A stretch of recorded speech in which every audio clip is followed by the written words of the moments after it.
વાત કરીએ કેરીના પાક પર વરસેલી આફત બાદની સ્થિતિની। હાલ જે આપ આંબાવાડીમાં ચારે તરફ નુકસાની અને બરબાદીના દ્રશ્યો જોઈ રહ્યા છો તે અમરેલી જિલ્લામાંથી સામે આવ્યા છે। આ નુકસાનીનો તાગ મેળવવા જ્યારે TV9ની ટીમ ગીરના જર અને મોરજર ગામમાં પહોંચી હતી તો ગ્રાઉન્ડ પર અહીં ધરતીપુત્રોની સ્થિતિ ભયાનક બની ગઈ છે। ચારે તરફ કેરી સહિતના પાકમાં નુકસાની જ નુકસાની હતી।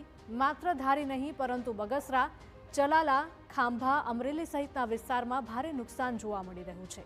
આ વિસ્તારોમાં ખેડૂતો કહી રહ્યા છે કે દર વર્ષે માવઠાનો માર પડી રહ્યો છે। રાજ્ય સરકાર અને કૃષિ પ્રધાન ઝડપથી સર્વેની કામગીરી કરે અને સહાયની અપેક્ષા વ્યક્ત કરી છે। કમોસમી વરસાદ બાદ સૌથી વધારે કેરીને જે બાગાયતી ખેતી છે તેમાં નુકસાન વિશે આપણી સાથે કેટલાક ખેડૂતો છે તેમની સાથે વાતચીત કરીએ। ખાસ કરી કેરીઓ મોટાભાગના વિસ્તારમાં ખરી પડી છે, કયા કયા વિસ્તારમાં કેરીઓ ખરી છે અને કેટલું નુકસાન છે? મારું નામ છે બ્રિજેશ ભેસાણીયા, મારું ગામ છે અમરેલી જિલ્લાનું ધારી તાલુકાનું મોરજર ગામ। હાલમાં અહીંયા આખું ગામ છે એ બાગાયતી જ છે અને મારું તો એવું કહેવાનું છે 70થી 80% જેવું નુકસાની જ છે। એટલે મારે તો ખાલી એટલું કહેવા માગું છું કે જીતુભાઈ વાઘાણી કૃષિ મંત્રીને એટલું કહેવા માગું છું વહેલી તકે મોરજર ગામની અંદર વહેલી તકે સર્વે કરાવી જે ખેડૂતને લાભ મળતો હોય એ દેવા પાત્ર છે। તો જે રીતે સર્વેની પણ માંગ કરી રહ્યા છે કૃષિ મંત્રી મદદ કરે તેવી લોકો છે તે ખેડૂતો છે કહી રહ્યા છે। ખાસ કરી કેટલો વરસાદ હતો અને કાલે કેવો પવન હતો? કાલે વરસાદ 5 વાગ્યાથી 7 વાગ્યા સુધી વરસાદ પડ્યો અને પવન ડાળું ભાંગી જાય એ રીતે પવન હતો અને કેરી બધી આ રીતે બધી કેરી હેઠી ખરી ગઈ છે। એટલે 60થી 70% નુકસાની થઈ છે। એટલે આમાં કાંઈ છે નહીં બગીચામાં લેવાનું, આખું વર્ષ ફેલ જાય અમારું। એટલે આખા વર્ષમાં કોઈ જાતની આવક રહેતી નથી। એટલે ખેડૂતો આમાં કઈ રીતે આમાં વર્ષ કાઢી શકે? ખેડૂતોને ખૂબ 60% ઉપરાંતનું નુકસાન બાગાયતી ખેતીમાં હોવાનું કહી રહ્યા છે। તમે શું માનો છો, કેટલું નુકસાન ગયું, સરકારે શું મદદ કરવી જોઈએ? મારું નામ હસમુખભાઈ ગોકળભાઈ ભેસાણીયા, ગામ મોરજર। અમારે 80થી 90% બાગાયત છે ગામમાં, એમાંથી 60-70% નુકસાન ગયું છે બધાને।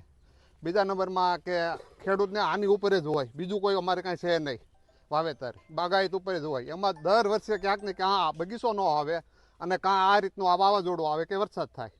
ખેડૂતને અત્યારે એવું થયું છે કે અમારે આ બગીચા રાખવા કે ન રાખવા, કઈ રીતે રાખવા। અને અમને એવું હોય કે આ બગીચો આવશે તો આપણે કોઈકને લીધા બીધા હોય તો આપણે એને દેવા થાય, પણ દર વર્ષે આ રીતે થાય છે। તો હવે અમારે કરવાનું એવું થાય છે કે હવે આ બગીચા કાઢવાનો જ અમને એવું થાય છે કે હવે કાઢી જ નાખવી। બિલકુલ, જે રીતે ખેડૂતો ખૂબ નારાજગી સાથે રોષ વ્યક્ત કરી રહ્યા છે અને જે રીતે દર વર્ષે આ પ્રકારનો માવઠાનો માર પડતો હોય છે જેના કારણે ખેડૂતો પાયમાલ થઈ અને રાજ્ય સરકાર અને કૃષિ મંત્રી પાસે મદદની માંગ કરી રહ્યા છે। જયદેવ કાઠી, TV9 અમરેલી। જોકે ખેડૂતોની મહેનત ઉપર પાણી ફરી વળતા ખેડૂતોમાં વધુ ખેતી પ્રત્યે હવે નિરાશા વધી રહી છે। અમરેલી જિલ્લામાં કમોસમી વરસાદ બાદ જે રીતે સૌથી વધારે નુકસાન છે તે બાગાયતી ખેતીમાં જોવા મળ્યું છે। કેરીના આંબામાં આપણે હું દ્રશ્યો બતાવીશ, મોટાભાગની કેરીઓ છે તે આ પ્રકારે ખરી ગઈ છે જેના કારણે ખેડૂતોમાં ખૂબ મોટું નુકસાન છે તે જોવા મળ્યું છે। ધારી વિસ્તારમાં સૌથી વધારે ગીર પંથકના જે ગ્રામીણ છે વિસ્તાર છે, જર, મોરજર સહિતના જે મોટાભાગના વિસ્તાર છે ત્યાં કેરીમાં આ પ્રકારનું નુકસાન છે તે જોવા મળ્યું છે। જે રીતે ખૂબ મોટા પ્રમાણમાં આંબાઓ છે તેમાં કેટલાક આંબાઓ પણ નમી ગયા છે, કેટલાક વિસ્તારમાં કેરીઓ છે તે પણ ખરી પડી છે। જે રીતે ખાંભા હોય, બગસરા હોય, ધારી, ચલાલા, મોટાભાગના જે રૂરલ વિસ્તાર છે ત્યાં કેરીમાં સૌથી વધારે નુકસાન હોવાનું ખેડૂતો છે તે કહી રહ્યા છે અને રાજ્ય સરકાર છે તે ખેડૂતોને તાત્કાલિક મદદ કરે તેવી પણ માંગ છે તે કરી રહ્યા છે। જયદેવ કાઠી, TV9 અમરેલી।